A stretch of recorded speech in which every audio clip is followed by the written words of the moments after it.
بسم اللہ الرحمن الرحیم۔ السلام علیکم ورحمۃ اللہ وبرکاتہ۔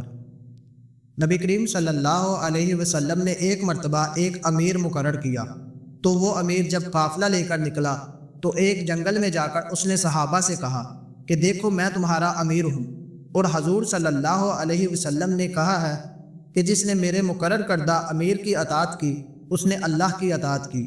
تو اس امیر نے یہ حدیث پڑھ کر سنائی اور پوچھا کہ دیکھو کیا میں تمہارا امیر ہوں؟ انہوں نے کہا بے شک۔ تو امیر نے کہا یہ جو درخت ہیں ان کی لکڑیاں کاٹو۔ سب صحابہ لکڑیاں کاٹنے لگے اور ان لکڑیوں کو ایک ترتیب دے کر گھاس پھوس رکھ کر اس نے بطور امیر حکم دیا کہ اب ان کو آگ لگا دو۔ تو جب آگ لگائی گئی شعلے برکنے لگے تو اس امیر نے پھر کہا دیکھو میں رسول صلی اللہ علیہ وسلم کا قائم کردہ امیر ہوں، تو تم اس طرح کرو کہ اب اس آگ میں کود جاؤ۔ تو آگ میں کودنا کیا تھا؟ موت ہی تھی نا۔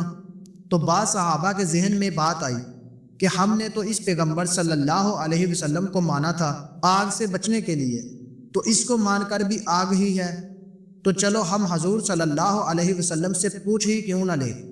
تو سب نبی کریم صلی اللہ علیہ وسلم کے پاس آئے اور سارا معاملہ بیان کیا۔ آپ صلی اللہ علیہ وسلم نے فرمایا اگر تم اس آگ میں داخل ہو جاتے پھر کبھی نہ نکلتے۔ تم نے اچھا کیا جو پوچھا۔ میرا مقرر کردہ امیر وہی باتیں کہے جو میری شریعت سے ثابت ہیں پھر تو ٹھیک ہے، اور اگر غلط کہے تو اس کی یہ بات نہیں ماننی۔ کسی کو امیر ماننا اسی طرح ہے جیسے کسی کو امام ماننا۔ تو اگر امام نماز میں غلطی کرے، ایک رکعت کم یا زیادہ کر دے تو پیچھے والے لقمہ دیتے ہیں، تو اگر وہ امیر غلط کرے تو لقمہ دو۔ تو فرمایا اگر تم اس آگ میں داخل ہو جاتے تو پھر کبھی نہ نکلتے، پھر تمہارا ٹھکانہ جہنم تھا۔ امیر کسی طرح بھی معصوم نہیں ٹھہرتا۔ معلوم ہوا کہ کوئی بھی پیغمبر کا مقرر کردہ امیر ہی ہو اس پر بھی عصمت کا سایہ نہیں ہوتا، وہ معصوم نہیں۔ معصوم تو صرف پیغمبر ہیں، اس لیے ان کی بات پیغمبر کی بات کی روشنی میں پرکھی جائے گی۔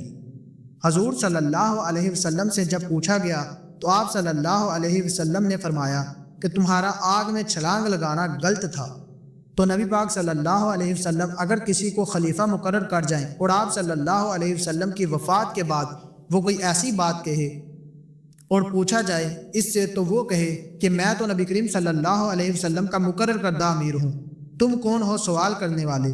تو رحمت للعالمین صلی اللہ علیہ وسلم کی حکمت کا یہ تقاضا ہوا، دنائی کا یہ تقاضا ہوا کہ آپ صلی اللہ علیہ وسلم نے خلیفہ کسی کو بنایا، کسی کو نہیں بلکہ حضرت ابوبکر صدیق رضی اللہ تعالیٰ عنہ کو جب مسئلہ امامت پر کھڑا کیا تو آپ صلی اللہ علیہ وسلم نے خود نہیں کہا کہ ابوبکر جاؤ نماز پڑھاؤ، بلکہ مسلمانوں کو کہا کہ ابوبکر کو کہو کہ نماز پڑھائیں۔